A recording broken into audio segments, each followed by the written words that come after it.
दोस्तों नमस्कार। ज्ञान गंगा एकेडमी में आपका स्वागत है। दोस्तों अभी तक अगर आप हमारे चैनल को सब्सक्राइब नहीं किए हैं तो प्लीज़ सब्सक्राइब कर लीजिए, जिससे जो भी हम वीडियो लेकर आएँ वो आप तक आसानी से पहुंच सके। तो दोस्तों आज हम 40 प्रश्नों का बहुत ही महत्वपूर्ण संग्रह लेकर आए हैं जो परीक्षा के लिए काफ़ी महत्वपूर्ण होगा। और दोस्तों हम जो भी मॉडल पेपर लेकर आते हैं उसमें 2-1 ट्रिक का प्रयोग करते हैं। इसमें भी हमने 2-3 ट्रिक का प्रयोग किया है जो मेरा स्वयं का बनाया हुआ ट्रिक है और ये काफ़ी अच्छा ट्रिक है। निश्चित है अगर यहाँ से प्रश्न आते हैं तो आपके गलत कभी नहीं होंगे। तो आइए हम लोग हल करते हैं और ट्रिक का भी प्रयोग करते हैं। तो देखते हैं पहला प्रश्न क्या है दोस्तों। प्रधान याम्योत्तर गुजरती है। तो प्रधान याम्योत्तर कहाँ से गुजरती है दोस्तों? प्रधान याम्योत्तर किसे कहते हैं पहले थोड़ा सा हम लोग समझ लेते हैं। यह 0 अंश देशांतर रेखा जो अंतर्राष्ट्रीय मानक समय रेखा कहलाती है उसी को प्रधान याम्योत्तर रेखा कहा जाता है। यह दोस्तों अल्जीरिया और फ्रांस से होकर गुजरती है। अगर देखा जाए दोस्तों यह 8 देशों से होकर गुजरती है। इस पर भी हमने एक बहुत अच्छा ट्रिक बनाया है दोस्तों, तो उसको भी अभी आप लोगों को दिखाते हैं। तो विकल्प ए सही है इसमें, अल्जीरिया और फ्रांस। ट्रिक को देखते हैं दोस्तों।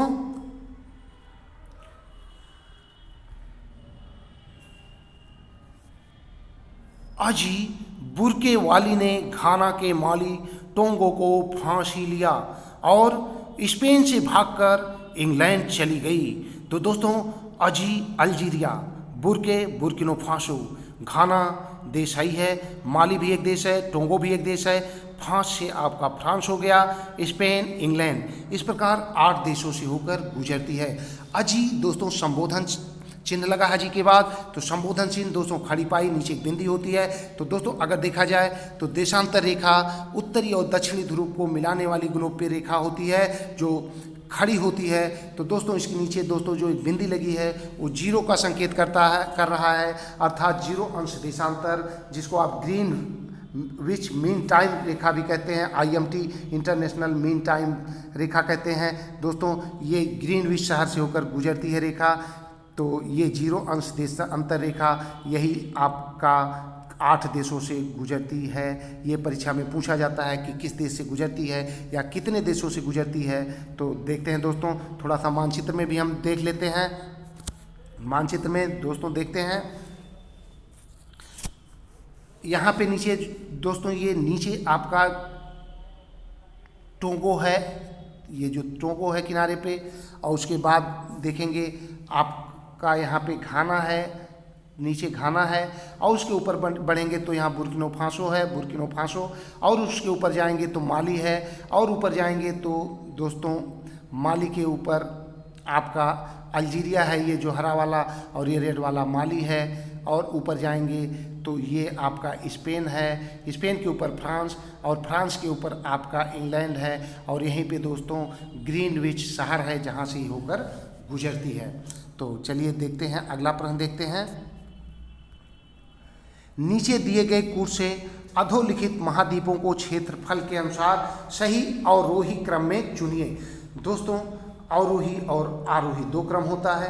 अवरोही का मतलब होता है उल्टे क्रम में, अर्थात ज़्यादा से कम की तरफ आएंगे, और आरोही होता है नीचे से ऊपर की तरफ, मतलब कम से ज़्यादा की तरफ का बढ़ना। तो अवरोही अर्थात सबसे ज़्यादा क्षेत्रफल में सबसे बड़ा कौन सा है उसको, उसके बाद कम, उसके बाद उससे कम। तो दोस्तों अगर देखा जाए एशिया महाद्वीप क्षेत्रफल में सबसे बड़ा है तो वो विकल्प में है नहीं।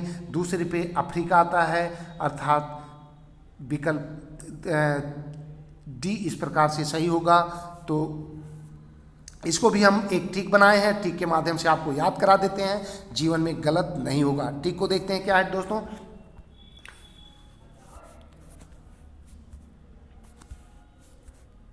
दोस्तों ट्रिक है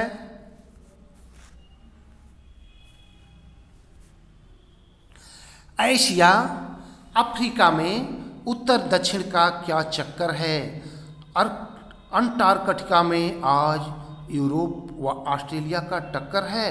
तो दोस्तों एशिया, हम लोग भारत एशिया में पड़ता है, हम लोग एशिया में रहते हैं। एशिया सबसे बड़ा महाद्वीप, उसके बाद अफ्रीका, तीसरे पे उत्तरी अमेरिका, और चौथे पे दक्षिणी अमेरिका, और 5वें पे अंटार्कटिका, और 6वें पे यूरोप और 7वें पे ऑस्ट्रेलिया। तो निश्चित है दोस्तों, इस तरह से आप याद कर लेंगे, कभी जीवन में गलत नहीं होगा। 3-4 बार 5 बार इसको पढ़ लीजिए, गलत निश्चित नहीं होगा। और दोस्तों अगर देखा जाए तो सबसे ज़्यादा देश किस महाद्वीप में हैं, तो निश्चित है ये आपके अफ्रीका में 54 देश है दोस्तों। कभी कभी परीक्षा में पूछ लेता है कि किस महाद्वीप में सबसे अधिक देश हैं, तो होगा अफ्रीका महाद्वीप में। और क्षेत्रफल में सबसे बड़ा कौन सा है, एशिया महाद्वीप है। और क्रम से हम इस तरह से याद कर लेंगे तो निश्चित है अगर क्रम लगाने के लिए भी देगा तो गलत नहीं होगा। अगला प्रश्न देखते हैं, विश्व गौरैया दिवस मनाया जाता है। तो दोस्तों विश्व गौरैया दिवस कब मनाया जाता है, ये पूछा गया है। तो ये 20 मार्च को मनाया जाता है। कब मनाया जाता है, 20 मार्च को। 20 सही है दोस्तों। गौरैया एक पक्षी है, उसी के संरक्षण के प्रति लोगों को जागरूक करने के लिए यह 2010 से मनाया जा रहा है। अर्थात पहली बार कब मनाया गया था, अगर परीक्षा में पूछता है तो 2010 में। अगला प्रश्न देखते हैं, भारतीय मानक समय की याम्योत्तर नहीं गुजरती। कहाँ से नहीं गुजरती, ये पूछा है। तो महाराष्ट्र से नहीं गुजरती है। कहाँ से गुजरती है दोस्तों, तो निश्चित है उत्तर प्रदेश से गुजरती है, मध्य प्रदेश, छत्तीसगढ़, उड़ीसा और आंध्र प्रदेश, इन 5 राज्यों से होकर गुजरती है।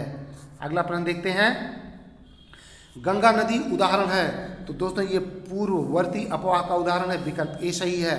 अगला प्रश्न देखते हैं, भारत के कितने राज्य समुद्र के किनारे पर हैं, अर्थात कितने राज्य समुद्री सीमा बनाते हैं, तो 9 राज्य बनाते हैं। कौन कौन से देख लेते हैं, तो गुजरात, आंध्र प्रदेश, तमिलनाडु, महाराष्ट्र, केरल, उड़ीसा, कर्नाटक, पश्चिम बंगाल, गोवा, ये 9 राज्य हैं जो समुद्री सीमा बनाते हैं। और सबसे अधिक समुद्री सीमा गुजरात की है, और दूसरे नंबर पर आंध्र प्रदेश की, और तीसरे नंबर पर तमिलनाडु की, और चौथे नंबर पे महाराष्ट्र की। तो परीक्षा में अगर पूछा जाता है तो सबसे अधिक समुद्री सीमा किसकी है, तो गुजरात की। अगला प्रश्न देखते हैं, भारत में सर्वप्रथम खनिज तेल का कुआं खोदा गया। तो कहाँ पे खोदा गया दोस्तों, तो निश्चित है ये भी अच्छा प्रश्न है। ये दोस्तों असम में एक जिला है तिनसुकिया, उसी में डिगबोई एक जगह है, उसी जगह पे सब पहला तेल कुआं खोदा गया था। तो दोस्तों ये 1901 में खोदा गया था। और उसी के पास अगर देखा जाए इसी ज़िले में आपका माकूम भी है, माकूम और डिगबोई आसपास ही हैं। तो दोस्तों निश्चित है विकल्प ए सही है। एशिया का ये दोस्तों पहला कुआं माना जाता है। अगला देखते हैं, निम्नलिखित क्षेत्रों में से कौन टोडा जनजात का मूल निवास क्षेत्र है। तो दोस्तों ये आपका सी सही है, नीलगिरी की पहाड़ियाँ इन टोडा जनजात का मूल निवास माना जाता है। अगला देखते हैं, निम्नलिखित में से किन स्थानों में मध्य पाषाण काल में पशुपालन के प्रमाण मिलते हैं। कहाँ मिलते हैं, बागोर में मिलते हैं। कहाँ मिलते हैं, सी सही है, बागोर में मिलते हैं। तो सी सही है, बागोर में। अगला प्रश्न देखते हैं, निम्न में से किस चीनी यात्री ने चालुक्यों के शासनकाल में चीन और भारत के संबंधों का विवरण दिया है। तो दोस्तों ये ह्वेनसांग था। ये आया कब था, हर्षवर्धन के काल में आया था। तो अगला प्रश्न देखते हैं, कृषि को समुन्नत करने के लिए नहर खुदवाने के संदर्भ में 13वीं शताब्दी का निम्नलिखित में पहला शासक होने का श्रेय किसे दिया जाता है। तो दोस्तों ये सही है, गयासुद्दीन तुगलक को दिया जाता है। तो दोस्तों एक प्रश्न और भी यहाँ बनता है तुगलक से, मोहम्मद बिन तुगलक अगर भारत में सांकेतिक मुद्रा का प्रचलन करवाया था, तो दोस्तों वो दूसरा शासक था मोहम्मद बिन तुगलक जो सांकेतिक मुद्रा का प्रचलन करवाया था। और ये गयासुद्दीन तुगलक हैं जिन्होंने नहर खुदवाने का कार्य किया था। अगला प्रश्न देखते हैं, सूची को सुमेलित करना है, फतेहपुर सीकरी। तो दोस्तों सूची को आप लोग सुमेलित करिए, फतेहपुर सीकरी, अकबर, तो ए का 3, और जौनपुर सिटी, दोस्तों जौनपुर सिटी तो फिरोज शाह तुगलक, 4, आगरा सिटी सिकंदर लोदी, जामा मस्जिद बदायूं इल्तुतमिश। इस प्रकार से विकल्प ए आपका सही है। अगला देखते हैं, भारत में मुद्रणालय लाने वाले निम्नलिखित में प्रथम कौन थे। तो पुर्तगालियों के द्वारा दोस्तों लाया गया था, पुर्तगाली थे। तो सी सही है। गांधी जी ने बंधुआ मजदूरों को मुक्त कराने का अभियान कहाँ से आरंभ किया था? तो ये पटना से आरंभ किया था। विकल्प ए सही है। अगला प्रश्न देखते हैं दोस्तों। ये दोस्तों समाचार पत्र को संपादक से मिलाना है। तो समाचार पत्र पहला है समाचार दर्पण, तो दोस्तों इसे मिलाना है तो मार्च मैन से मिलान होगा, ए का 4 से, और बी का देखा जाए अगर मिरातुल अखबार तो ये राम मोहन राय, राजा राम मोहन राय 1 से हो जाएगा। और केसरी ये दोस्तों बीजी तिलक, और यंग इंडिया महात्मा गांधी। तो इस प्रकार से विकल्प डी आपका सही है। अगला देखते हैं। निम्नलिखित में से कौन स्वतंत्र भारत का प्रथम गवर्नर जनरल था? तो दोस्तों स्वतंत्र भारत का प्रथम गवर्नर जनरल अगर कहा जाए तो दोस्तों ये आपका लॉर्ड माउंटबेटन था।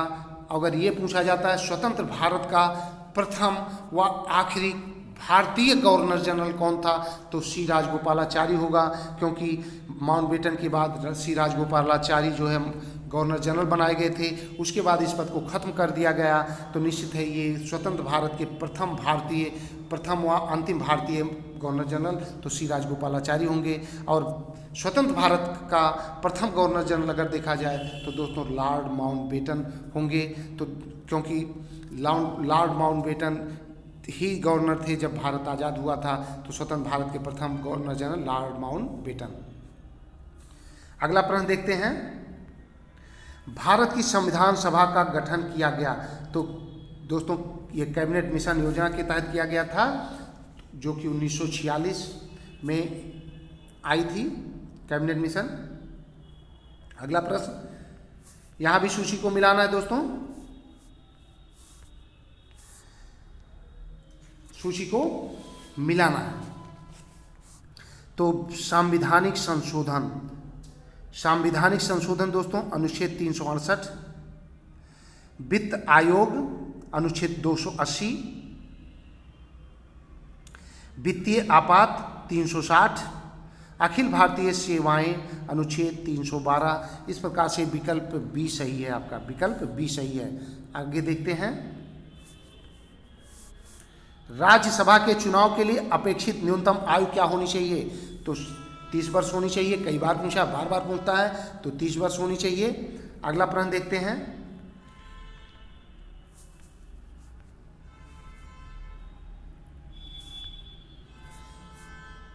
नियंत्रक और महालेखा परीक्षक द्वारा की गई टिप्पणियों पर कार्रवाई करने की प्रथम जिम्मेदारी बनती है, किसकी बनती है?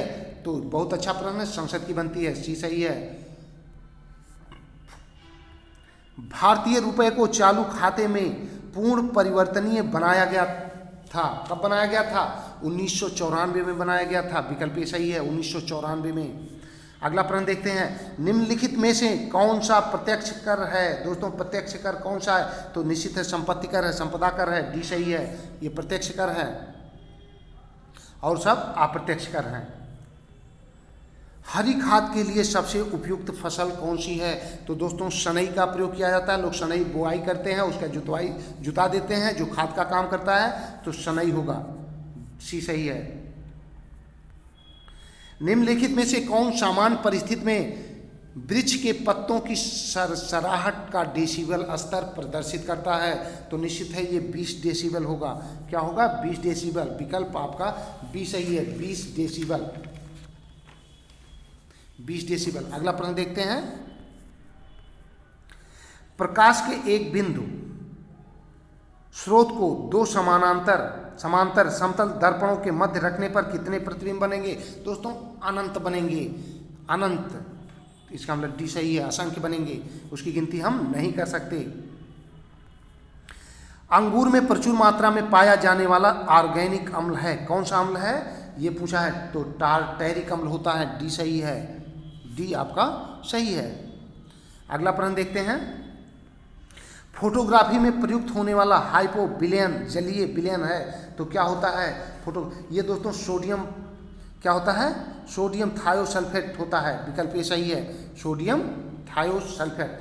अगर देखा जाए दोस्तों कृत्रिम वर्षा के लिए क्या प्रयोग किया जाता है, तो उसके लिए आयोडाइड का प्रयोग किया जाता है। कृत्रिम वर्षा उत्पन्न करने के लिए किसका प्रयोग किया जाता है, आयोडाइड का।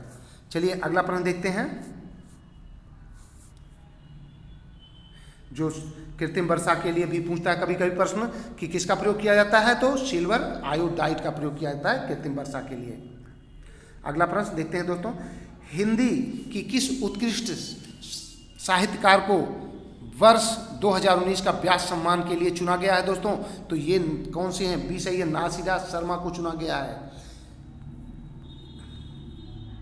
निम्नलिखित में से कौन एक जीवाणु जनित रोग है, तो इसमें पूछा है दोस्तों कौन सा जीवाणु जनित रोग है, तो टिटनेस होगा दोस्तों, जीवाणु जनित रोग है टिटनेस, डी सही है।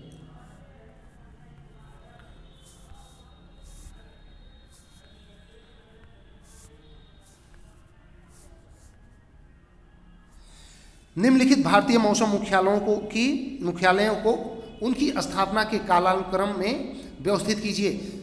तो दोस्तों विकल्प में 4 विकल्प दिया गया है, ए बी सी डी। तो इसमें दोस्तों देखा जाएगा तो कोलकाता में सबसे पहले स्थापित किया गया था, उसके बाद वहाँ से हटा के शिमला में कर दिया गया, और शिमला से हटा के पुणे में कर दिया गया, और वर्तमान में नई दिल्ली में है। तो विकल्प आपका कौन सा सही हो जाएगा, डी सही हो जाएगा। कलकत्ता से शिमला, शिमला से पुणे, और उसके बाद नई दिल्ली, वर्तमान में नई दिल्ली में है। भारत में जैव विविधता अधिनियम किस वर्ष में पारित हुआ था, तो दोस्तों 2002 में जैव विविधता अधिनियम पारित किया गया था। अगला प्रश्न देखते हैं, इंसिनरेटर्स का प्रयोग निम्नलिखित में से किसके लिए किया जाता है, तो ये दोस्तों कूड़ा कचरा को जलाने के लिए किया जाता है, जिससे पर्यावरण प्रदूषित ना हो। अगला देखते हैं, जनगणना 2011 के अनुसार भारत के किस राज्य का जनसंख्या घनत्व सर्वाधिक है, तो दोस्तों बिहार का जनघनत्व सर्वाधिक है। दोस्तों अगर देखा जाए बिहार के बाद पश्चिम बंगाल, केरल, उत्तर प्रदेश, हरियाणा का स्थान आता है, तो यहाँ विकल्प के बिहार आपका सही है, सबसे ज़्यादा जनघनत्व बिहार में है। सूची को मिलाना है दोस्तों, बिरहा तो निश्चित है ये पूर्वांचल का है, रसिया ब्रजभूमि का है, आल्हा बुंदेलखंड का है, कजरी आपका अवध का है। तो दोस्तों आल्हा उदल का वर्णन है दोस्तों, ये परमाल रासों में, जिसको आलखंड भी कहा जाता है। तो इस प्रकार से ये सी सही है। परमाल रासों की रचना दोस्तों जगनिक ने की है। सबसे छोटी अभाज्य संख्या क्या है, ये आपको बताना है। अच्छा प्रश्न है। सबसे छोटी अभाज्य संख्या दोस्तों 2 होती है। अभाज्य संख्या का जो परिभाषा है, नियम है, वह है कि अभाज्य संख्या वह है जो स्वयं से और 1 से केवल विभाजित हो और किसी संख्या से विभाजित ना हो। तो 2 सबसे छोटी संख्या है जो 2 से विभाजित होगी और 1 से विभाजित होगी और किसी संख्या से विभाजित नहीं होगी। तो अगला प्रश्न देखते हैं दोस्तों, 2 संख्याओं का लघुत्तम समापवर्तक दोस्तों 36 है तथा महत्तम समापवर्तक 6 है। यदि एक संख्या 12 है तो दूसरी संख्या क्या होगी, तो इसमें कुछ नहीं करना है दोस्तों, लासा गुणे मासा बटे जो भी संख्या दी हो और दूसरी संख्या अपने आप निकल के आ जाएगी। तो क्या है, 36 गुणे 6 बटे आप कर दीजिए 12, तो निश्चित है 12 3 36, तो 6 3 18, तो क्या हो जाएगा, विकल्प आपका 18 सही होगा। तो सी सही है। एक बल्लेबाज अपनी 17वीं पारी में 85 रन बनाता है जिससे उसका औसत 3 रन बढ़ जाता है। नई औसत रन संख्या क्या होगी, तो दोस्तों अच्छा प्रश्न है, तो देख लेते हैं। तो कितना रन बनाता है दोस्तों, 85 रन, कितना 85 रन बनाता है। और अगर देखा जाए किस पारी में, 17वीं पारी में कितना बढ़ता है, 3, तो 17 में 3 का गुणा करेंगे, 17 3 51, तो 51 को हम इसमें से माइनस कर देंगे तो निश्चित है मिलेगा हमको कितना, तो मिलेगा 34। तो दोस्तों 34 रन, और कितने औसत बढ़ता है, तो 3 का औसत बढ़ता है, तो 34 3 हो जाएगा 37, तो विकल्प आपका 37 सही हो जाएगा। तो विकल्प भी सही है। अगला प्रश्न देखते हैं, एक स्कूल में लड़कों की कुल संख्या लड़कियों की कुल संख्या से 15% अधिक है, तो स्कूल में कुल लड़कों का कुल लड़कियों से क्रमशः अनुपात क्या होगा। तो दोस्तों लड़कियों की संख्या मान लेते हैं 100, तो लड़कों की संख्या हो जाएगी 115। तो अनुपात सीधे अनुपात निकाल लेते हैं, तो काट देते हैं, 5 से काटेंगे तो 20 आ जाएगा, 5 दूनी 10, 5 शून्य 0 और 5 दूनी 10 और 1 बचा, 5 तियाँ 15। तो दोस्तों 23:20 का अनुपात हमको मिल गया, तो निश्चित है विकल्प डी सही है। तो 23:20 विकल्प डी सही है। अगला दोस्तों बहुत अच्छा प्रश्न है, तो इसको ऐसे हल करेंगे, देख लेते हैं। तो लंबाई गुणे चौड़ाई आपका होता ही है क्षेत्रफल, तो देख लेते हैं। तो लंबाई कितना है, पहले 100 मान लेते हैं, चौड़ाई को भी हम 100 मान लेते हैं, तो इसमें कितनी वृद्धि हो जाएगी, 120 हो जाएगा। इसमें क्या हो जाएगा, ये 80 हो जाएगा। तो इसको फिर देख लेते हैं, काट देते हैं दोस्तों, ये हो जाएगा 0 0 काट दिए, तो 10 दाहिम 100 और यहाँ 12 ठे 96। तो दोस्तों कमी क्या हुई, 4% की कमी हुई, तो निश्चित है 4% की कमी हो जाएगी। तो कमी किसकी हो जाएगी, 4% की कमी हो जाएगी।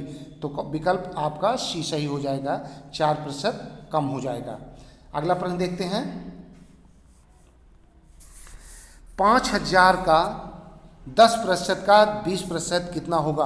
तो दोस्तों इसमें कुछ नहीं करना है, 5000 गुणे 10/100 गुणे 20/100 काट देते हैं।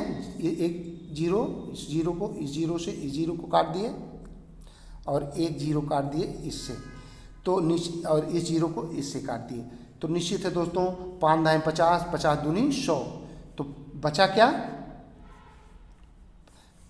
तो इस प्रकार से विकल्प ए सही है 100। तो इस प्रकार दोस्तों हम लोग 40 प्रश्न हल कर चुके। तो निश्चित है आपको हमारा वीडियो पसंद आया होगा, और पसंद आया तो दोस्तों लाइक करिए और मित्रों में शेयर करिए, और अगर अभी तक आप सब्सक्राइब नहीं किए हैं तो प्लीज़ सब्सक्राइब कर लीजिए, जिससे हम और भी बेहतरीन वीडियो लेकर आएँ वह आप तक आसानी से पहुंच सके। नमस्कार, धन्यवाद।